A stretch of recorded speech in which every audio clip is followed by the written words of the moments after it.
ವೇದಿಕೆ ಮುಂಭಾಗದಲ್ಲಿರ್ತಕ್ಕಂಥ ಎಲ್ಲ ಅಭಿಮಾನಿಗಳಿಗೆ, ವೇದಿಕೆ ಮೇಲಿರ್ತಕ್ಕಂಥ ಎಲ್ಲ ಪರಿಪೂರ್ಣ ಜ್ಞಾನಿಗಳಿಗೆ ನಾನು ಶರಣನ್ನು ಹೇಳ್ತೇನೆ.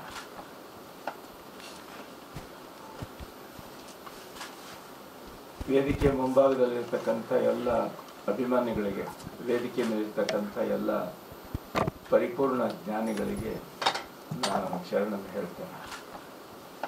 ವಾಸ್ತವವಾಗಿ ಮೋಳಿಗೆ ಮಾರಯ್ಯನವರ ಚಿತ್ರದ ಒಂದು ತುಣುಕನ್ನು ನಮಗೆ ಪರಿಚಯ ಮಾಡಿಸ್ಕೊಡ್ತಾ ಇದ್ದಾರೆ. ಅದರಲ್ಲಿ ವಚನಗಳು ಮತ್ತು ಆ ಗಾನ, ಸ್ವಯಂ ರಚನೆಗಳು ಎರಡು ದೈವಭಕ್ತಿ ಮತ್ತು ವ್ಯವಸ್ಥೆಯನ್ನು ಕುರಿತು ವಿಶೇಷವಾದ ರೀತಿಯಲ್ಲಿ ಬಂದಿದೆ. ಚಿತ್ರಗಳನ್ನು ನೋಡೋದಾದರೆ ಮೋಳಿಗೆ ಮಾರಯ್ಯನವರು ತಮ್ಮ ಜೊತೆಯಲ್ಲಿದ್ದವರ ಜೊತೆಯಲ್ಲಿ ವಚನಗಳನ್ನು ಹಂಚಿಕೊಳ್ಳುವಂಥ ರೀತಿಯಲ್ಲಿ ಹಾಡಿದ ಒಂದು ವ್ಯವಸ್ಥೆಗಳು ಕಂಡು ಬರ್ತದೆ.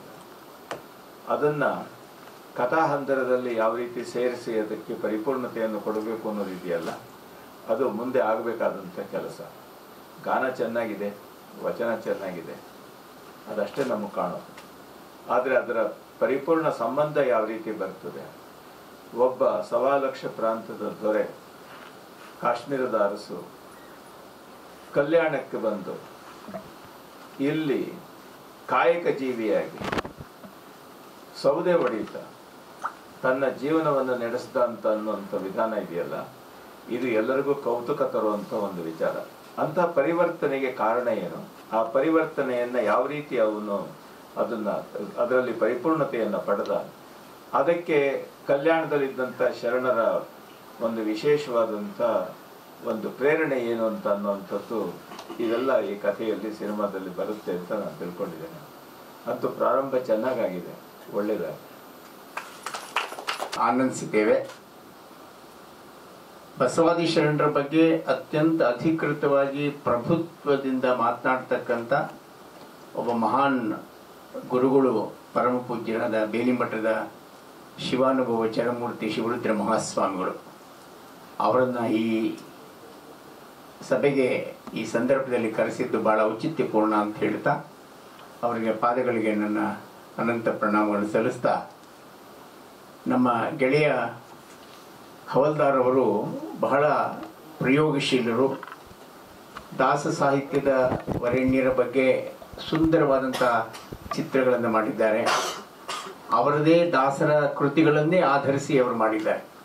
ಬಹಳ ಸೊಗಸಾಗಿದೆ, ಅದನ್ನು ನೋಡಿದ್ದೇನೆ. ಇಂದು ಪ್ರಹ್ಲಾದ್ ಇದ್ದಾರೆ, ದಯಾನಂದ್ ಇದ್ದಾರೆ, ನನ್ನ ಆತ್ಮೀಯ ಗೆಳೆಯ ಗುರುರಾಜ್ ಇದ್ದಾರೆ. ಒಂದು ಪೂಜ್ಯರು ಹೇಳಿದಾಗೆ ಶರಣರ ಚಿತ್ರಗಳನ್ನು ನಾವು ಮಾಡಬೇಕಾದ್ರೆ ಬಹಳಷ್ಟು ಸಾಹಸ ಬೇಕು. ಕಾರಣ ಅವರದೇ ಕೃತಿಯ ರಚನೆಗಳ ಮೂಲಕ ಅವರ ವ್ಯಕ್ತಿತ್ವವನ್ನು ನಾವು ಕಟ್ಕೊಳ್ಬೇಕು. ಉದಾಹರಣೆಗೆ ಈ ಮೈಸೂರು ಮಲ್ಲಿಗೆ ಅಂತ ಒಂದು ಚಿತ್ರ ಮಾಡಿದ ನಾಗಾಭರಣ ಅವರು. ಅದರಲ್ಲಿ KS ನರಸಿಂಹಸ್ವಾಮಿಯವರ ಹಾಡುಗಳನ್ನೇ ಆಧರಿಸಿ ಘಟನೆಗಳನ್ನು ಸೃಷ್ಟಿಸಿ ಅದಕ್ಕೆ ಒಂದು ಅದ್ಭುತವಾದಂಥ ಸ್ವಾತಂತ್ರ್ಯ ಸಂಗ್ರಾಮದ ರಸಲೇಪನವನ್ನು ನೀಡಿ ಭಾವನಾತ್ಮಕವಾಗಿ ಆ ಚಿತ್ರ ಬಂತು. ಈ ಮೋಳಿಗೆ ಮಾರಯ್ಯ ಪೂಜ್ಯರು ಹೇಳಿದಾಗೆ ಕಾಶ್ಮೀರದ ರಾಜ ಅವನ ಹೆಂಡತಿಯೂ ಸಹ ಬಹಳ ದೊಡ್ಡ ಮಹಾರಾಣಿ. ಅವರಿಬ್ಬರೂ ಸಹ ಬಸವಣ್ಣನವರು ಕಲ್ಯಾಣದಲ್ಲಿ ಮಾಡ್ತಾ ಇರುವ ಕ್ರಾಂತಿಯ ಪರಿಣಾಮವನ್ನು ಅರ್ಥ ಮಾಡಿಕೊಂಡು ಪ್ರಭಾವಿತರಾಗಿ ಕಾಶ್ಮೀರದಿಂದ ಹೇಗೆ ಬಂದರು, ಅವ್ರ ಮೇಲೆ ಬಸವಣ್ಣ ಯಾವ ರೀತಿ ಪ್ರಭಾವ ಮಾಡಿದ. ಯಾಕಂದರೆ ಇವತ್ತಿನ ದಿನಗಳ ರೀತಿಯಲ್ಲಿ ವಿದ್ಯುನ್ಮಾನಗಳ ಸಂಪರ್ಕ ಇರಲಿಲ್ಲ. ಅಂತಹ ಸಂದರ್ಭದಲ್ಲಿ ಎಲ್ಲೋ ಸಾವಿರಾರು ಕಿಲೋಮೀಟರ್ ದೂರದಲ್ಲಿ ಇದ್ದಂತಹ ಒಬ್ಬ ಮಹಾರಾಜನ ಮೇಲೆ ಈ ಶರಣರ ಪ್ರಭಾವ ಹೇಗಾಯಿತು, ಅವರು ಇಲ್ಲಿಗೆ ಬಂದ ಮೇಲೆ ಅವರು ಯಾವ ರೀತಿ ತೊಡಗಿಸ್ಕೊಂಡ್ರು, ಕಾರಣ ಏನು? ಒಬ್ಬ ಮಹಾರಾಜ ಬಂದಾಗ ಅವನು ಮಹಾರಾಜನ ರೀತಿಯಲ್ಲಿ ಇಲ್ಲಿ ಯಾರೂ ಸಹ ಅವನನ್ನು ಪರಿಪಾಲಿಸಲಿಲ್ಲ. ಯಾಕೆಂದರೆ ಶರಣರು ಎಲ್ಲರೂ ಸಹ ಸರಿಸಮಾನರು ಅನ್ನುವಂಥ ಪರಿಕಲ್ಪನೆಯೇ ಆ ಸಮಾನತೆಯ ಆಧಾರದ ಮೇಲೆಯೇ ಬಸವಣ್ಣನವರ ಬದುಕು ಕ್ರಾಂತಿ ಸೃಷ್ಟಿಯಾದದ್ದು. ಆ ಹಿನ್ನೆಲೆಯಲ್ಲಿ ಮೋಳಿಗೆ ಮಾರಯ್ಯ ಬಂದರೂ ಸಹ, ಅವ್ರು ಮಹಾರಾಜನಾಗಿದ್ರು ಸಹ, ಬಸವಣ್ಣವ್ರು ಏನು ಹೇಳ್ತಾರೆ, ನೀನು ಕಾಯಕ ಮಾಡಬೇಕು, ಕಾಯಕದಲ್ಲಿ ನಿರತನಾದೊಡೆ ಗುರು ದರ್ಶನವಾದರೂ ಮರೆಯಬೇಕು, ಲಿಂಗ ಪೂಜೆಯನ್ನಾದರೂ ಮರೆಯಬೇಕು, ಜಂಗಮ ಮುಂದಿದ್ದರೂ ಹಂಗ ಹರಿಯಬೇಕು, ಕಾಯಕವೇ ಕೈಲಾಸವಾದ ಕಾರಣ ಅಂತ ಏನು ಇದಕ್ಕೆ ಮಾರಯ್ಯ ಹೇಳ್ದ. ಆ ರೀತಿ ಒಂದು ಕಾಯಕ, ನೀನು ಒಂದು ಕಾಯಕ ಮಾಡಬೇಕು ಅಂತಂದಾಗ ಅವನು ಕಟ್ಟಿಗೆ ಸಿದ್ಧ ಮಾಡ್ತಕ್ಕಂಥ ಕಾಯಕ ಆಧರಿಸಿ ಅದರಲ್ಲಿ ಬಂದಂಥ ಏನು ಫಲ ಬರುತ್ತೆ ಅದರಲ್ಲಿ ಗುರುಲಿಂಗನ ಜಂಗಮಕ್ಕೆ ಪ್ರಸಾದ ನೀಡಿ ದಾಸೋಹ ನೀಡಿ ಜೀವನ ಮಾಡ್ತಾ ಇದ್ದ. ಅವನ ಹೆಂಡತಿನೂ ಹಾಗೆ ಇದ್ಲು. ಹಾಗಾಗಿ ಮೋಳಿಗೆ ಮಾರಯ್ಯನವರ ವಚನ ಆಧಾರಿತವಾಗಿ ಈ ಒಂದು ಚಿತ್ರ ರೂಪಿತವಾದರೆ ಬಹಳ ಸಂತೋಷ. ಒಂದು ವಚನ ತುಂಬ ನೆನಪಿಗೆ ಬರ್ತಾ ಇದೆ. ಮೋಳಿಗೆ ಮಾರಯ್ಯ ವಚನ ಪೂಜ್ಯರ ಅನುಮತಿ ಕೇಳಿ ನಾನು ಆ ವಚನ ಹೇಳ್ತೇನೆ. ಅವ್ರೊಂದು ಮಾತು ಹೇಳ್ತಾರೆ, ಆನೆ ಕುದುರೆ ಬಂಡಾರ ಇರ್ದೋಡೇನು ತಾನುಂಬುದು ಪಡಿಯಕ್ಕಿ ಒಂದಾವಿನ ಹಾಲು ಮಲಗುವುದು ಅರ್ಧ ಮಂಚ ಈ ಹುರುಳಿಲ್ಲದ ಸಿರಿಯ ನೆಚ್ಚಿ ಕೆಡಬೇಡ ಮನುಜ ಅನ್ನುವಂಥ ಮಾತನ್ನ ಆ ವಚನವನ್ನು ಹೇಳ್ತಾ, ಒಡಲು ಭೂಮಿಯ ಸಂಘ ಒಡವೆ ತಾನೇನಪ್ಪುದೋ ಕೈ ಹಿಡಿದ ಸತಿಯೂ ಪರರ ಸಂಘ ಸಾವಿನ ಸಂಗಡ ಯಾರೂ ಇಲ್ಲ ಕಾಣ ನಿಖರಂಕ ಮಲ್ಲಿಕಾರ್ಜುನ ಅಂತ ಹೇಳ್ತಾರೆ. ಇದು ಮೋಳಿಗೆ ಮಾರಯ್ಯನವರ ವಚನ. ಈ ಒಂದು ವಚನವನ್ನೇ ಇಟ್ಟುಕೊಂಡು ಅನೇಕ ದೃಶ್ಯಾವಳಿಗಳಿಂದ ಸೃಷ್ಟಿ ಮಾಡಿ ಆ ವಚನದ ಒಂದು ಸಾರಾಂಶವನ್ನ ಜನಕ್ಕೆ ಮುಟ್ಟಿಸ್ತಕ್ಕಂಥ ದಿಸೆಯಲ್ಲಿ ಕೆಲಸ ಮಾಡಲಿ ಅಂತ ಹೇಳ್ತಾ, ಈ ಹಾಡುಗಳು ಸುಶ್ರಾವ್ಯವಾಗಿವೆ. ಬಹುಶಃ ಈ ಒಂದೊಂದು ಘಟನೆಗಳಿಗೆ ಪೂರಕವಾಗಿ ಹಾಡುಗಳ ರಚನೆ ಆಗಿರ್ಬೋದು. ಈ ಚಿತ್ರವನ್ನ ಕೇವಲ ಸಂಗೀತದ ಆಧಾರದ ಮೇಲೆ ನಾವು ಪೂರ್ಣವಾಗಿ ಗ್ರಹಿಸಿಕೊಳ್ಳಿಕ್ಕೆ ಆಗೋದಿಲ್ಲ. ಅದಕ್ಕೆ ಪೂರಕವಾದ ಹಾಡುಗಳ ಘಟನೆಗಳು, ಅದಕ್ಕೆ ಪೂರಕವಾದಂಥ ಸಂವಾದಗಳು. ಯಾಕೆಂದರೆ ಮೋಳಿಗೆ ಮಾರಯ್ಯನು ಅನುಭವ ಮಂಟಪಕ್ಕೆ ಬರ್ತಾನೆ, ಅಲ್ಲೂ ಸಹ ಸಂವಾದಗಳಾಗ್ತವೆ. ಮೋಳಿಗೆ ಮಹಾದೇವಿ ಅವನ ಹೆಂಡತಿನೂ ಸಹ ಕಾಯಕ ಮಾಡ್ತಾಳೆ. ಅವನ ಹೆಂಡತಿನೂ ಆತನಿಗೆ ಗುರುವಾಗ್ತಾಳೆ. ಆತ ಕೈಲಾಸದ ಆಸೆಯನ್ನು ಕಂಡಾಗ ಆತನ ಹೆಂಡತಿ ಹೇಳ್ತಾಳೆ, ನಿನಗೆ ಯಾಕೆ ಕೈಲಾಸದ ಆಸೆ? ಕೈಲಾಸ ಇಲ್ಲೇ ಇಲ್ವೇ, ಕಾಯಕವೇ ಕೈಲಾಸ ಅನ್ನೋ ಸೂತ್ರನ ಹೇಳ್ತಾಳೆ. ಹಾಗಾಗಿ ಇವೆಲ್ಲವನ್ನ ಪರಮ ಪೂಜ್ಯ ಶ್ರೀಗಳವರು ಅವರು ಇಂಥ ವಿಷಯಗಳಲ್ಲಿ ಬಹಳಷ್ಟು ಜ್ಞಾನಿಗಳಿದ್ದಾರೆ. ಅವ್ರ ಜೊತೆಯಲ್ಲಿ ಕುಳಿತುಕೊಂಡು ಮೋಳಿಗೆ ಮಾರಯ್ಯ ಅಂದಾಗ ಜನಕ್ಕೆ ಆ ಮೋಳಿಗೆ ಮಾರಯ್ಯನ ಪರಿಕಲ್ಪನೆ ಬರಬೇಕು ಅನ್ನೋ ಮಾತನ್ನು ಈ ಸಂದರ್ಭದಲ್ಲಿ ಹೇಳ್ತಾ, ನಮ್ಮ ಬಹಳ ಸೊಗಸಾದ ಹವಲ್ದಾರ್ ಅವರು ಒಂದು ಪ್ರಯತ್ನ ಮಾಡಿದ್ದಾರೆ. ನಾವೆಲ್ಲ ಮಾಡಬೇಕಾದ ಪ್ರಯತ್ನವನ್ನು ಅವ್ರು ಮಾಡಿದ್ದಾರೆ. ಅದಕ್ಕೆ ನಾವು ನಿಜವಾಗ್ಲೂ ಅಭಿನಂದಿಸಬೇಕು. ಸಾಮಾನ್ಯವಾಗಿ ಶರಣರ ಚಿತ್ರಗಳನ್ನು ಮಾಡಿದ್ರೆ ವ್ಯವಹಾರದ ದೃಷ್ಟಿಯಿಂದ ಇದು ಲಾಭ ತರತಕ್ಕಂಥ ಉದ್ದಿಮೆ ಅಲ್ಲ ಅನ್ನುವಂಥ ಕಲ್ಪನೆ ಇದ್ರೂ ಸಹ ಆ ಸಾಹಸ ಮಾಡಿದ್ದಾರೆ. ಆ ಹಿನ್ನೆಲೆಯಲ್ಲಿ ಅವರನ್ನು ನಾನು ಹೃತ್ಪೂರ್ವಕವಾಗಿ ಅಭಿನಂದಿಸ್ತಾ, ಗುರುರಾಜ್ ಅವರ ಆಶೀರ್ವಾದ ಇದೆ, ದಯಾನಂದ್ ಇದ್ದಾರೆ, ನಮ್ಮ ಸನ್ಮಾನ್ಯ ಪ್ರಹ್ಲಾದ್ ಇದ್ದಾರೆ. ನಿಮ್ಮೆಲ್ಲರ ಸಹಕಾರದಿಂದ ಮೋಳಿಗೆ ಮಾರಯ್ಯನ ನಿಜವಾದ ವ್ಯಕ್ತಿ ಚಿತ್ರಣ. ಇಲ್ಲಿ ಮುಖ್ಯ ಏನು ಅಂದರೆ, ಹೇಗೆ ಒಬ್ಬ ಮಹಾನ್ ರಾಜ ಹೇಗೆ ಆಕರ್ಷಿತನಾದ ಶರಣರ ವಿಚಾರಧಾರೆಗೆ, ಇಲ್ಲಿ ಬಂದು ಅವನ ಜೊತೆನೇ ಮೋಳಿಗೆ ಮಾರಯ್ಯನ ಜೊತೆನೆ ಬೇರೆ ಬೇರೆ ಶರಣರನ್ನು ನೀವು ಸೇರಿಸ್ಕೊಳ್ತಾ ಹೋಗೋದು. ಬೇರೆ ಬೇರೆ ಶರಣರ ವ್ಯಕ್ತಿ ಚಿತ್ರಗಳು ಅಲ್ಲಿ ಬರುತ್ತೆ. ಯಾಕಂದ್ರೆ ಮೋಳಿಗೆ ಮಾರಯ್ಯ ಇಂಡಿಪೆಂಡೆಂಟ್ ಆಗಿ ಅವ್ನು ನೋಡೋಕ್ಕಾಗಲ್ಲ. ಅನುಭವ ಮಂಟಪದಲ್ಲಿ ಅವನ ಸುತ್ತ ಅಕ್ಕ ಮಹಾದೇವಿ ಬರ್ತಾಳೆ, ಅವಳ ಚಿತ್ರ ಬರುತ್ತೆ. ಅಲ್ಲಮ ಪ್ರಭುಗಳು ಬರ್ತಾರೆ, ಹಾಗೆ ಸಿದ್ದರಾಮ ಬರ್ತಾನೆ, ಚನ್ನಬಸವಣ್ಣ ಬರ್ತಾನೆ, ಹಲವಾರು ಶರಣರು ಬರ್ತಾರೆ. ಆ ಶರಣರ ಸಮೂಹದ ಅನುಭವ ಮಂಟಪದಲ್ಲಿ ಮೋಳಿಗೆ ಮಾರಯ್ಯನ ವ್ಯಕ್ತಿತ್ವ ಯಾವ ರೀತಿ ಅರಳಿತು ಅನ್ನೋದ್ರ ಬಗ್ಗೆನೂ ಈ ಚಿಂತನೆ ಮಾಡಬೇಕು ಅಂತ ಹೇಳ್ತಾ, ಬಹುಶಃ ನಾನು ಹೆಚ್ಚು ಮಾತನಾಡಿದೆ ಅಂತ ಭಾವಿಸ್ತೇನೆ. ಇದು ನನ್ನ ವೈಯಕ್ತಿಕ ಅಭಿಪ್ರಾಯ ಅಂತ ಹೇಳ್ತಾ ನಿಮ್ಗೆಲ್ಲರಿಗೂ ವಂದಿಸಿ, ನಾನು ಮತ್ತೊಮ್ಮೆ ನನ್ನ ಗೆಳೆಯ ಹವಲ್ದಾರ್ ಅವರ ಸಾಹಸಕ್ಕೆ ಮೆಚ್ಚುಗೆಯನ್ನು ವ್ಯಕ್ತಪಡಿಸ್ತಾ, ವಿಷ್ಣುವರ ಅಭಿನಯನೂ ತುಂಬ ಚೆನ್ನಾಗಿದೆ. ಅವ್ರು ನೋಡ್ಲಿಕ್ಕೂ ತುಂಬ ಸೊಗಸಾಗಿದ್ದಾರೆ. ಗಂಗಾವತಿ ಅವರತ್ತವು, ಗಂಗಾವತಿ ಬಹಳ ದೊಡ್ಡ ಶ್ರೀಮಂತರ ನಾಡು, ಅದಕ್ಕಾಗಿ ಕೈ ಹಾಕಿದ್ದಾರೆ ಅಂತ ಕಾಣುತ್ತೆ. ಮತ್ತು ಅದು it is a rice mine of Karnataka. ಅದು ಅಕ್ಕಿಯ ಗಣಿ ಇದ್ದ ಹಾಗೆ. ಅಲ್ಲಿ ಧಣಿಗಳಿದ್ದಾರೆ, ಜಾಸ್ತಿ ಗಣಿಯ ಧಣಿಗಳಿದ್ದಾರೆ. ಕೆಂಪಿಗೆ ಅದು ಆರೋಗ್ಯದ ಗುಟ್ಟನ್ನು ಆಮೇಲೆ ಕೇಳ್ಕೊಳ್ಳೋಣ, ಅದನ್ನು ವೈಯಕ್ತಿಕವಾಗಿ ಕೇಳ್ಕೊಳ್ಳೋಣ ಅಂತ ಹೇಳ್ತಾ, ಮತ್ತೊಮ್ಮೆ ಶ್ರೀಗಳವರು ಬಂದದ್ದು ಬಹಳ ದೊಡ್ಡ ವಿಶೇಷ. ದಯಮಾಡಿ ಹವಲ್ದಾರ್ ಅವರು ಸ್ವಾಮೀಜಿ ಹತ್ರ ಕೂತ್ಕೊಂಡು ಇನ್ನೊಮ್ಮೆ ಎಲ್ಲರೂ ಕೂತ್ಕೊಂಡು ಚರ್ಚೆ ಮಾಡಿ ಈ ಮೋಳಿಗೆ ಮಾರಯ್ಯನ ವ್ಯಕ್ತಿತ್ವ ಯಾವ ರೀತಿ ಅರಳಬೇಕು, ಒಬ್ಬ ಶರಣನ ನಮಗವನ್ನ ಯಾವ ರೀತಿ ರೆಕಗ್ನೈಸ್ ಮಾಡ್ತೇವೆ ಅಂದರೆ, ಒಬ್ಬ ಶರಣ ಹೇಗೆ ಎಲ್ಲವನ್ನೂ ತ್ಯಾಗ ಮಾಡಿ ಬಂದು ಕಾಯಕ ಮಾಡಿಕೊಂಡು ಯಾರು ಮಾಡ್ತಾರೆ ಅಂತ ಕಾಲದಲ್ಲಿ ಅದು ಅಷ್ಟು ಮಾತನ್ನು ಹೇಳ್ತಾ, ಮತ್ತೊಮ್ಮೆ ಬಸವ ಜಯಂತಿಯ ಶುಭಾಶಯಗಳನ್ನು ತಮಗೆಲ್ಲ ತಿಳಿಸ್ತಾ, ನಾವು ಮುಂದಿನ 3ನೇ ತಾರೀಕು ನಾವು ಬಸವ ಜಯಂತಿ ಮಾಡ್ತಾ ಇದ್ದೇವೆ ದೊಡ್ಡ ಪ್ರಮಾಣದ. ನನ್ನ ಬಸವ ವೇದಿಕೆ ಅಧ್ಯಕ್ಷನಾಗಿ. ಹಾಗಾಗಿ 3ನೇ ತಾರೀಕು ಈ ವರ್ಷ ಬಸವ ಶ್ರೀ ಪ್ರಶಸ್ತಿಯನ್ನು ಗುರು ಚನ್ನಬಸಪ್ಪನವ್ರು ಕೊಡ್ತಾ ಇದ್ದೇವೆ. ಬಹಳ ದೊಡ್ಡ ಕಾರ್ಯಕ್ರಮ. ಶನಿವಾರ 3ನೇ ತಾರೀಕು ರವೀಂದ್ರ ಕಲಾಕ್ಷೇತ್ರ.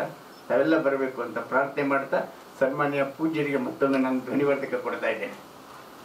ಬಂಧುಗಳೇ, ಇವತ್ತು ಬಸವ ಜಯಂತಿ ಕಾರ್ಯಕ್ರಮ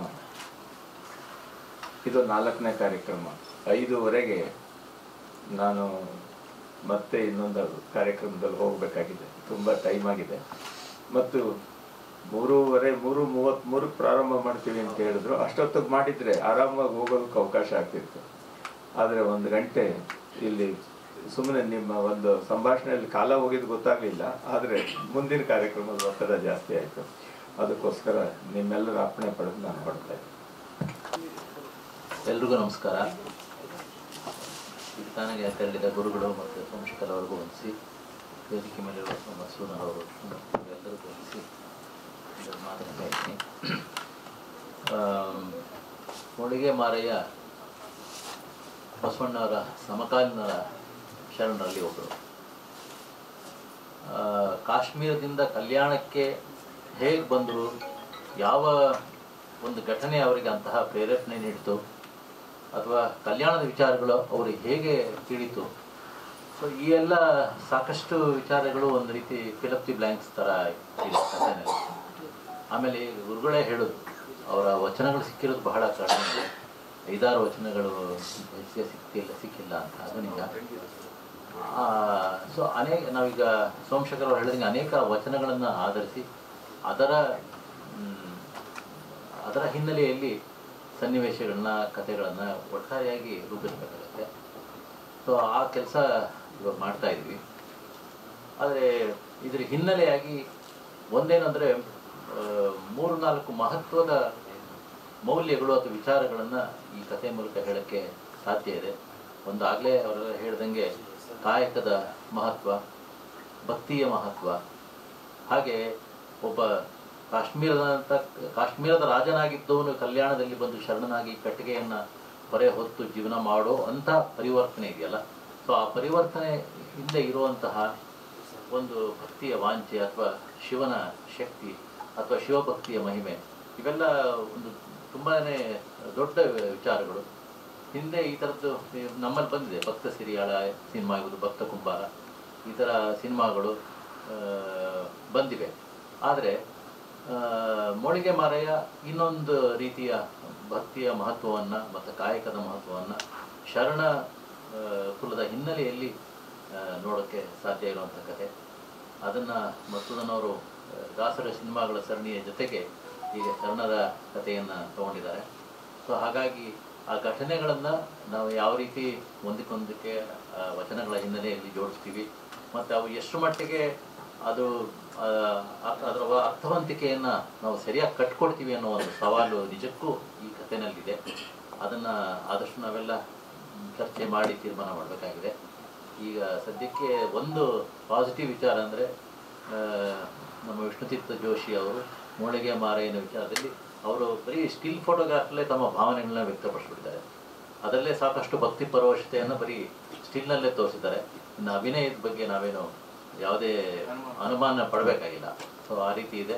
ಆಮೇಲೆ ಕಾಶ್ಮೀರ ರಾಜ ಅನ್ನೋದಕ್ಕೆ ಹೇಳೋದಕ್ಕೆ ಬೇಕಾದಂಥ ರೂಪ, ಕಲರು, ಸೇಬಿನ ಹಣ್ಣಿನ ಎಲ್ಲ ವ್ಯಕ್ತಿತ್ವ ಎಲ್ಲವೂ ಕಲರ್ ಕ್ವಾಲಿಫಿಕೇಶನ್ ಕಾಶ್ಮೀರ ಎಲ್ಲ ಇದೆ. ಹಾಗಾಗಿ ಒಂದು ಮೂಡಿಗೆ ಮಾರೆಯನ್ನು ಅವರು ಕನ್ನಡ ತೆರೆಯಲ್ಲಿ ಒಂದು ರೀತಿ ಚಿರಸ್ಥಾಯಿಯಾಗಿ ಉಳಿಯುವಂತೆ ಮಾಡೋ ಎಲ್ಲ ಅವಕಾಶ ಇದೆ. ಅದನ್ನು ಮಾಡ್ತಾರೆ ಅನ್ನೋ ನಂಬಿಕೆ ಇದೆ. ಜೊತೆಗೆ ಗುರು ಅವರಿದ್ದಾರೆ, ಎಲ್ಲ ಇದ್ದಾರೆ. ಸಂಗೀತದ ಎಲ್ಲ ಸಾರಥ್ಯ ಸಹಕಾರಗಳು ಸಿಗುತ್ತೆ. ಹೀಗಾಗಿ ಒಂದು ಒಳ್ಳೆ ಬಹಳ ದಿನಗಳ ನಂತರ ಒಂದು ಶರಣರು ಕೊಟ್ಟಂಥ ಒಂದು ಒಳ್ಳೆಯ ಚಿತ್ರವನ್ನು ನಾವೆಲ್ಲ ಸೇರಿ ಮಾಡ್ತೀವಿ ಅಂತೇಳಿ ನಿಮಗೆಲ್ಲ ಹೊಂದಿಸ್ತೀನಿ. ಮೊದಲನೇದಾಗಿ ಮಹಾನ್ ಮಾನವತಾವಾದಿ ಬಸವಣ್ಣವರ ಜಯಂತಿಯ ಶುಭಾಶಯಗಳು. ಈಗ ತಾನೇ ತೆರಳಿದ ಪರಮ ಪೂಜ್ಯರಿಗೆ ನಮಸ್ಕರಿಸುತ್ತಾ, ಮತ್ತು ಸೋಮಶೇಖರ್ ಸರ್ ಅವರೇ ಮತ್ತು ನನ್ನ ಕನ್ನಡ ಚಿತ್ರರಂಗಕ್ಕೆ ಪರಿಚಯಿಸಿದ ನನ್ನ ಗುರುಗಳು ಮಧುಸೂದನ್ ಹವಾಲ್ದಾರ್ ಸರ್ ಅವರೇ, ಮತ್ತು JM ಪ್ರಹ್ಲಾದ್ ಅವ್ರ ಸರ್ ಅವರೇ, ದಯಾನಂದ್ ಅವರೇ, ಸರ್ ಗುರು ಸರ್ ಅವರೇ, ನಾ ಯಾವಾಗಲೂ ಗುರು ಸರ್ ಅನ್ನೋದು. ಮೊದಲನೇದಾಗಿ ಸರ್ ಹೇಳಿದರು ಹ್ಯಾಟ್ರಿಕ್ ಅನ್ನೋ ಒಂದು ಪದ ಇದೆ ಅಂತ. ಮೊದಲನೇ ಚಿತ್ರಕ್ಕೆ ನನ್ನ ಪರಿಚಯಿಸಿದಾಗ ವೆಂಕಟರಮಣನ ಪಾತ್ರದಲ್ಲಿ ಶ್ರೀ ಜಗನ್ನಾಥ ದಾಸರಲ್ಲಿ ಇಂಟ್ರಡಕ್ಷನ್ ಮಾಡಿದ್ದು ಮಧುಸೂದನ್ ಹವಾಲ್ದಾರ್ ಅವರು. ಮತ್ತೆ ಮುಂದುವರೆದು ಎರಡನೇ ಪ್ರಸನ್ನ ವೆಂಕಟದಾಸರು ಚಿತ್ರದಲ್ಲಿ ಮತ್ತೆ ವೆಂಕಟರಮಣನಾಗಿ ಪರಿಚಯಿಸಿದರು. ಮತ್ತು ಮೂರನೇ ಸಿನಿಮಾದಲ್ಲಿ ವಿಜಯದಾಸರ ಸಿನಿಮಾದಲ್ಲಿ ಮತ್ತೆ ವೆಂಕಟರಮಣನಾಗಿ. ಹಾಗಾಗಿ ಸರ್ ಹೇಳ್ದಂಗೆ ಹ್ಯಾಟ್ರಿಕ್ ವೆಂಕಟ್ ಅಂತಂದು ನೆನಪು ಮಾಡಿದರು. Sir thank you sir. ಹೀಗೆ ನನ್ನ ಚಿತ್ರರಂಗದ ಪಯಣ ಶುರು ಆಯಿತು. ಹಾಗೆ ಈ ಅವಕಾಶವನ್ನು ನನ್ನ ಮೇಲೆ ನಂಬಿಕೆ ಇಟ್ಟು ಕೊಟ್ಟ ಮಧುಸೂದನ್ ಹವಾಲ್ದಾರ್ ಅವರು ಅದನ್ನು ಅವರೇ ನಿಭಾಯಿಸ್ಬೇಕಂತ ನಾನು ಇದರಲ್ಲಿ ಕೇಳ್ಕೊತೀನಿ. ನನ್ನ ಪ್ರಾಮಾಣಿಕ ಪ್ರಯತ್ನವನ್ನು ಮಾಡ್ತೀನಿ. ಹಾಗಾಗಿ ಎಲ್ಲ ಮಾಧ್ಯಮ ಮಿತ್ರರು ಈ ಚಿತ್ರದ ಗೆಲುವಿಗಾಗಿ ಮತ್ತು ಪ್ರೇಕ್ಷಕರು ಮತ್ತು ನನ್ನ ಎಲ್ಲ ಸನ್ಮಿತ್ರರು ನಮ್ಮ ಜೊತೆ ಇದ್ದಾರೆ ಅಂತ ನಾನು ತಿಳಿದು ಶರಣ ಸಾಹಿತ್ಯ ಉಳಿಯಲಿ, ಶರಣ ಸಾಹಿತ್ಯ ಬೆಳಗಲಿ, ಶರಣ ಸಾಹಿತ್ಯ ಮೆರೆಯಲಿ, ಹಾಗೆ ಕನ್ನಡ ಚಿತ್ರ ಉಳಿಯಲಿ, ಕನ್ನಡ ಚಿತ್ರ ಬೆಳೆಯಲಿ, ಕನ್ನಡ ಚಿತ್ರ ಪ್ರಪಂಚಾದ್ಯಂತ ನಿಲ್ಲಲಿ ಅಂತ ಹೇಳ್ತೀಯ ಎಲ್ಲರಿಗೂ ವಂದಿಸುತ್ತಾ ನಮಸ್ಕಾರ ಸರ್. ಈಗ ದಯಾನಂದ್ VFX ದಯಾನಂದ್ ಅವ್ರು ಮಾತಾಡ್ತಾರೆ. ಎಲ್ರಿಗೂ ನಮಸ್ಕಾರ. ಎಲ್ರಿಗೂ ಬಸವ ಜಯಂತಿಯ ಶುಭಾಶಯಗಳು. ಯಾಕೆಂದ್ರೆ ನಾನು ಅದೇ ಊರಿನವನು, ನಂದು ಬಸವನ ಬಾಗೇವಾಡಿ, ಬಿಜಾಪುರ ಜಿಲ್ಲೆ, ಬಿಜಾಪುರದಲ್ಲಿ. ಸೊ ನಾನು ಒಂದು 5 ವರ್ಷದಿಂದ ಸರ್ ಜೊತೆ ನಾನು ಜರ್ನಿ ಕ್ಯಾರಿ ಮಾಡಿದ್ದೀನಿ. ಸೊ ಒಂದು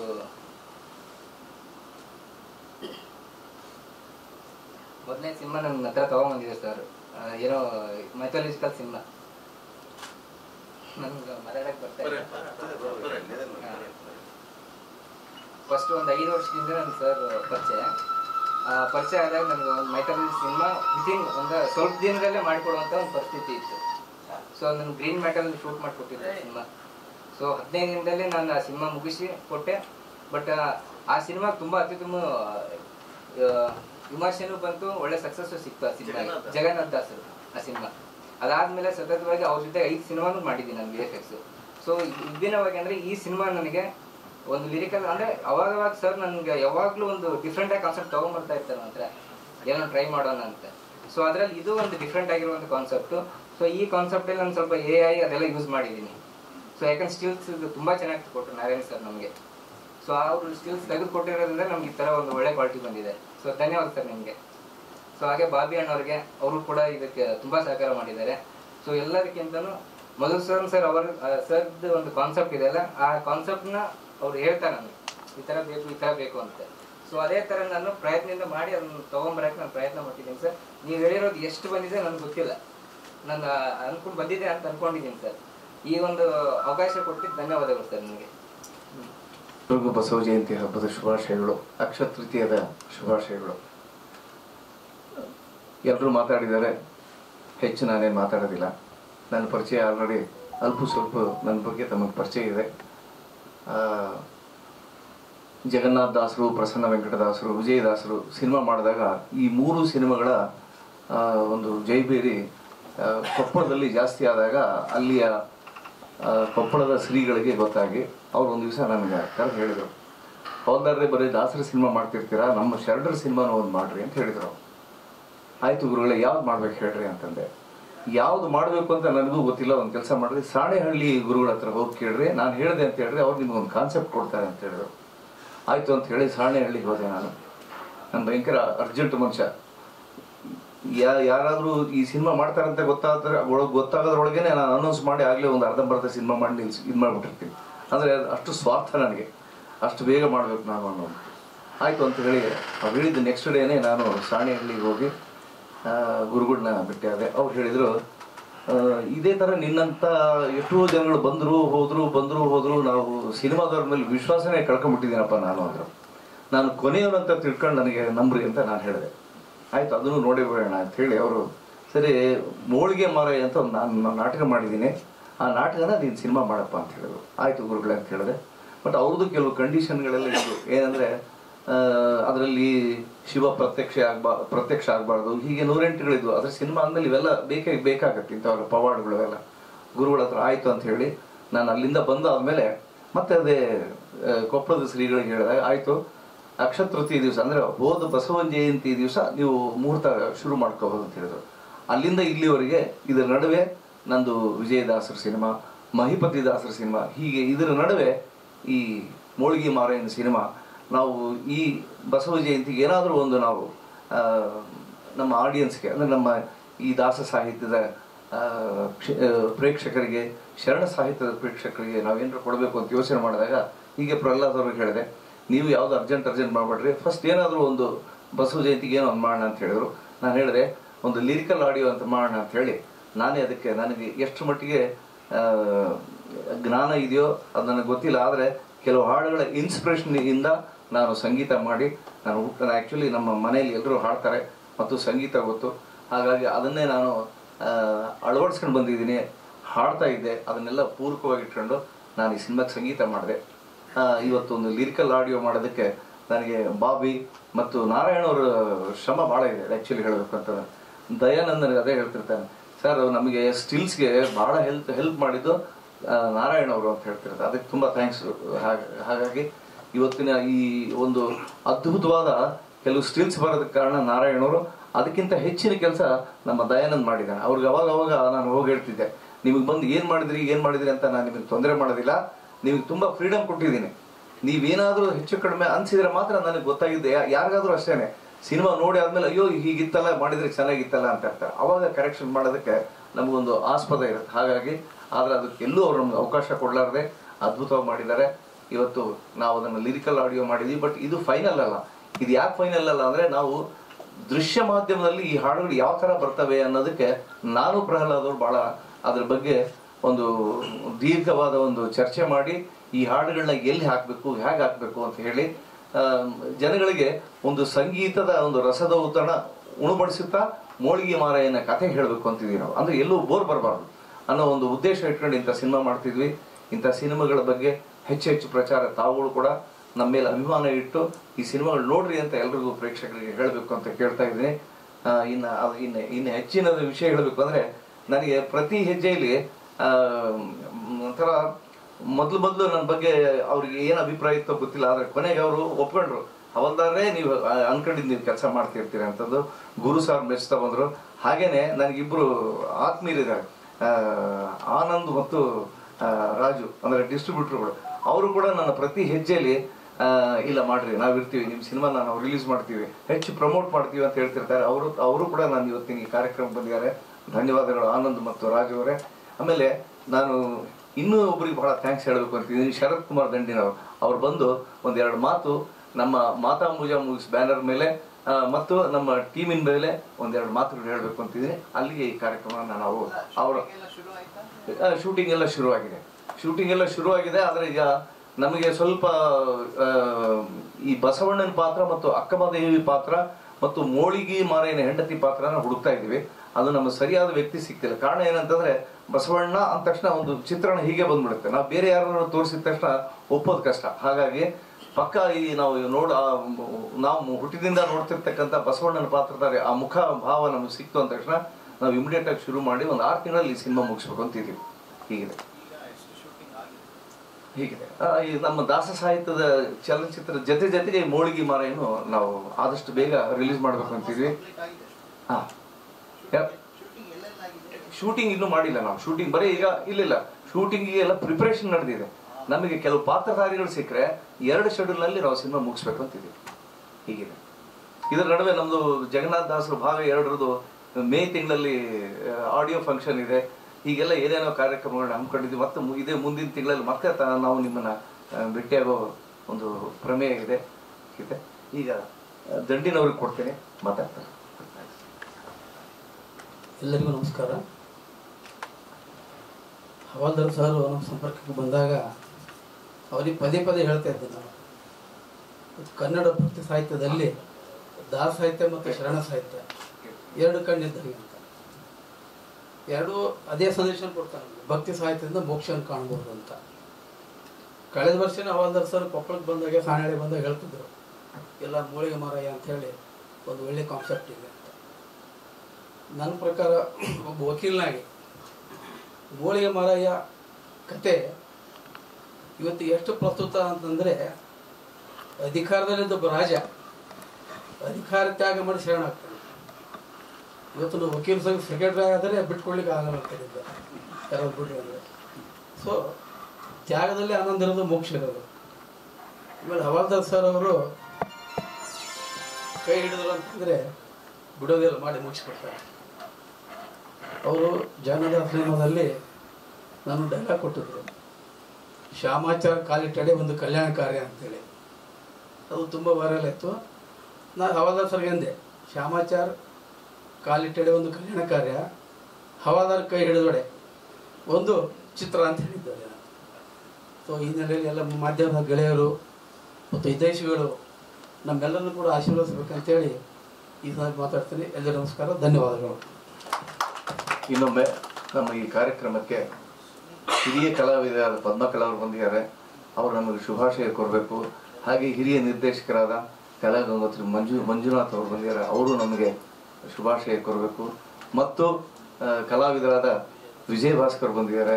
ಅದರ ಜೊತೆಗೆ ಇನ್ನೊಬ್ಬ ನಿರ್ದೇಶಕರು ಮತ್ತು ಅವ್ರು ಮೊನ್ನೆ ಅವ್ರ ಚಿತ್ರಕ್ಕೆ ರಾಜ್ಯ ಪ್ರಶಸ್ತಿ ಹಾಗೂ ಒಂದು 25 ಲಕ್ಷ ಸಬ್ಸಿಡಿಯೂ ಕೂಡ ತಗೊಂಡಿದ್ದಾರೆ. ಶಂಕರಾಚಾರ್ಯ ಸಿನಿಮಾಕ್ಕೆ ಸಬ್ಸಿಡಿ ತಗೊಳ್ಳೋದೇ ಬಹಳ ಕಷ್ಟದ ಕೆಲಸ. ಸಬ್ಸಿಡಿ ತಗೊಂಡಿದ್ದಾರೆ. ಬೆಸ್ಟ್ ಸಿಂಗರ್ ಅವಾರ್ಡ್ ಕೂಡ, ಬೆಸ್ಟ್ ಸಿಂಗರ್ ಅವಾರ್ಡ್ ಅವರ ಚಿತ್ರಕ್ಕೆ ಬಂದಿದೆ. ಹಾಗಾಗಿ ಅವ್ರಿಗೆ ಶುಭಾಶಯಗಳು ಹೇಳ್ತಾ, ನಾವು ಯಾರನ್ನೂ ಮರ್ತಿಲ್ಲ, ಯಾರನ್ನೂ ಮರೆಯೋದಿಲ್ಲ, ನೀವು ನಮ್ಮನ್ನು ಮರಿಬೇಡ್ರಿ ಅಂತ ಹೇಳ್ತೀನಿ. ನಮಸ್ಕಾರ. ಎಲ್ಲ ಒಳ್ಳೇದಾಗ್ಲಿ, ಹೀಗೆ ತೆಗಿತಾರೆ. ಬನ್ನಿ ಮೇಡಮ್, ಬನ್ನಿ ಮೇಡಮ್, ನೀವು ಒಟ್ಟಾಗಿ ನಾವು ಪತ್ರಕರ್ತರಲ್ಲಿ ಮನವಿ ಏನಂದ್ರೆ, ಇಂಥ ಚಿತ್ರಕ್ಕೆ ನೀವೇ ಸಪೋರ್ಟ್ ಮಾಡಬೇಕು. ಹೊರತಾಗಿ ನಾವೇನೇ ಹೇಳಿದ್ರು ಯಾರು ಮೆಚ್ಕೊಳ್ಳಲ್ಲ. ಹಾಗಾಗಿ ಪೇಪರ್ನಲ್ಲಿ ಬರ್ತಾ ಇದ್ರೆ ನೋಡ್ತಾನೆ ಜನರಿಗೂ ಇದು ಒಂದೇನೋ ಮನಸ್ಸಲ್ಲಿ ಏನಿದೆ ನೋಡೋಣ ಅಂತ ಒಂದು ಪ್ರಯತ್ನ ಮಾಡೋಕ್ಕೆ ಮನಸ್ಸಾಗುತ್ತೆ. ಹಾಗಾಗಿ ಮಾಧ್ಯಮದವರು ಇದನ್ನು ಜಾಸ್ತಿ ಪ್ರಚಾರ ನೀಡಬೇಕು ಅಂತ ನನ್ನ ಪರವಾಗಿ ಕೇಳ್ಕೊಳ್ತಿದ್ದೆ. ಗಣ್ಯರಿಗೆ ಹಾಗೂ ಎಲ್ಲರಿಗೂ ನನ್ನ ಅನಂತ ನಮಸ್ಕಾರಗಳು. ನಾವಿವತ್ತು ಲೇಟಾಗೋಯ್ತು, ಪ್ರಪಂಚದ ಮನೆ ಗೃಹ ಪ್ರವೇಶ ಆಯಿತು. ನಾವು 3 ಜನ, ಇವರು ಶರದಂಡಿನವರು, ಅವ್ರ ಹಿಂದಿ, ನಾನು ಬರೋದಕ್ಕೆ ಸುತ್ತಿ ನಾವು ಅರ್ಜೆಂಟ್ ಬರಬೇಕು ಅಂತ ಇದ್ದೀವಿ. ಕೆಂಗೇರಿ ಕಡೆಯಿಂದ ಕರ್ಕೊಂಡ್ಬಂದಿದ್ದಾರೆ. ತುಂಬ ಬೇಜಾರಾಗ್ತಾ ಇತ್ತು. ನಾವು ಬರೋಕ್ಕೆ ಮುಗ್ದೋಗಿರುತ್ತೋ ಏನೋ, ಪರವಾಗಿಲ್ಲ ಎಲ್ರಿಗೂ ಮಾತಾಡ್ಸ್ಕೊಂಡು ಹೋಗೋಣ ಅಂದ್ಕೊಂಡು ಬಂದ್ವಿ. ಆದರೆ ಸದ್ಯ ಇದು ಅವಾಗ ತಾನೇ ಶುರುವಾಗಿತ್ತು. ತುಂಬ ಸಂತೋಷ ಆಯಿತು. ಮಧುಸೂದನ್ ಹವಾಲ್ದಾರ್ ಅವರೊಬ್ಬರು ಹೋಗೋದಲ್ಲದೆ ನಮ್ಮನ್ನು ಎಲ್ಲರೂ ಇದು ಕೇಳ್ಕೊಂಡು ಬಿಟ್ಟಿದ್ದಾರೆ. ಇಂಥ ಒಂದು ಪರಂಪರೆ, ದಾಸ ಪರಂಪರೆ, ಶರಣರ ಸಾಹಿತ್ಯನ ಮುಟ್ಸೋದು, ಇಂಥ ಒಂದು ಒಳ್ಳೆ ಕಾರ್ಯಕ್ಕೆ ವೇದಿಕೆನ ಅವರೇನೆ ಹಾಕೊಟ್ರು ಅನ್ಬೋದು. ಅದ್ರ ಜೊತೆಗೆ ಇವಾಗ ನಾವು ಒಂದು ಸಂಕೀರ್ತನ ಅಂತ ಸಿನಿಮಾ ಮಾಡ್ತಾ ಇದ್ದೀವಿ. ಅದಕ್ಕೂ ಪ್ರಹ್ಲಾದ್ ಅವರೇ ಕತೆ, ಚಿತ್ರಕಥೆ, ಸಂಭಾಷಣೆ ಬರೆದಿದ್ದಾರೆ. ಕಲಾ ಗಂಗೋತ್ರಿ ಮಂಜು ಅವರು ನಿರ್ದೇಶಕರಾಗಿದ್ದಾರೆ. ಅವರಿಂದ ಪ್ರವೀಣ್ ನೀರಾವ್ ಮ್ಯೂಸಿಕ್ಕು, ಸುರೇಶ್ ಅರಸ್ ಅವ್ರದ್ದು ಸಂಕಲನ, ವಿಜಯ ಭಾಸ್ಕರು ಕೋ ಪ್ರೊಡ್ಯೂಸರು, ನಾನು ಪ್ರೊಡ್ಯೂಸರು, ಆರ್ಟ್ ಡೈರೆಕ್ಟ್ರು, ಕಾಸ್ಟ್ಯೂಮ್, ಅದೆಲ್ಲ ಇವರೇ ಫಸ್ಟ್ ನನ್ನ ಕೈಲಿ ಮಾಡಿಸಿದ್ದು ಜಗನ್ನಾಥ ದಾಸರಿಗೆ. ಆ ಧೈರ್ಯದ ಮೇಲೆ ಇವತ್ತು ಎಲ್ಲ ಮಾಡೋಕ್ಕೆ ಧೈರ್ಯ ಬಂದಿದೆ. ಮತ್ತು ಗೊತ್ತಿಲ್ಲ ನಮಗೆ ಈ ಒಂದು ಇಂಥವ್ರ ಜೊತೆ ಸೇರಿಕೊಂಡು ನಮ್ಮ ಕೈಲೂ ದೇವರು ಒಂದು ಒಳ್ಳೆ ಕೆಲಸ ಮಾಡಿಸ್ತಿದ್ದಾನಲ್ಲ ಅಂತ. ಇದು ಪ್ರಪಂಚದ ಪ್ರವೀಣ್ ನೀರಾವ್ ಹೇಳಿದೆ ಅಲ್ವ, ಮ್ಯೂಸಿಕ್ಕು ಎಲ್ಲಾರ್ದು ಅವ್ರದ್ದು ನಮ್ಮದು ಯಾರೇ ಮಾಡಿದ್ರು ಅಥವಾ ಬೇರೆಯವ್ರೂ ಇಂಥ ಒಳ್ಳೆ ಪಿಕ್ಚರ್ಗಳು ಮಾಡಿದಾಗ ದಯವಿಟ್ಟು ಎಲ್ಲರೂ ಪ್ರೋತ್ಸಾಹ ಕೊಟ್ಟು, ಪತ್ರಕರ್ತರು, ಆಮೇಲಿಂದ ಪ್ರತಿಯೊಬ್ಬರೂ ನೋಡುಗರು ಎಲ್ಲರೂ ಮಾಡಿ ನಮ್ಮ ಉದ್ದೇಶ ಎಲ್ಲನೂ ಸಮಾಜಕ್ಕೆ ಒಂದು ಮೆಸೇಜ್ ಕೊಡಬೇಕು. ಮತ್ತು ಅದರಿಂದ ಜನಗಳೆಲ್ಲರೂ ಮನಸ್ಸು ತಿದ್ದಬೇಕು ಅಂತ, ನಾವು ತಿದ್ಕೋಬೇಕು ಎಲ್ಲರೂ. ಒಟ್ಟಿನಲ್ಲಿ ಒಂದು ಒಳ್ಳೆಯ ಕ್ರಾಂತಿ ಶುರು ಮಾಡಿದ್ದಾರೆ ಅಂತ ಹೇಳ್ಬೋದು. ಅವರು ನಮಗೆ ತಾಯಿ ಸ್ಥಾನ ಕೊಟ್ಟು ತುಂಬ ಇದಾಗಿ ನೋಡ್ತಾರೆ. ಮತ್ತು ಇವರೆಲ್ಲರೂ ನಮಗೆ ಗೊತ್ತಾಗಿದ್ದು, ಇವರು ವಿಷ್ಣು ತೀರ್ಥ ಮತ್ತು ಇವರು ಶರದಂಡಿ, ಆ ಊರಿನವರುಗಳು ಒಂಥರ ಎಲ್ಲ ಒಂದೇ ಮನೆ ಥರ ಆಗಿದೆ. ಇದೆಲ್ಲದಕ್ಕೂ ಕಾರಣ ಆಗಿದ್ದು ನಮ್ಮ ಜಗನ್ನಾಥ ದಾಸರು ಚಲನಚಿತ್ರ. ಅದರಿಂದ ಇಲ್ಲಿ ತನಕ ಮುಂದುವರ್ಕೊಂಡು ಹೋಗಿದೆ. ಹೀಗೆ ಎಲ್ಲರೂ ಒಂದೇ ಕುಟುಂಬವಾಗಿ ಚೆನ್ನಾಗಿರೋಣ, ಪ್ರಪಂಚ ಎಲ್ಲನೂ ಸುಖ ಶಾಂತಿಯಿಂದ ಇರಲಿ ಅಂತ ಕೇಳ್ಕೊಳ್ತೀವಿ.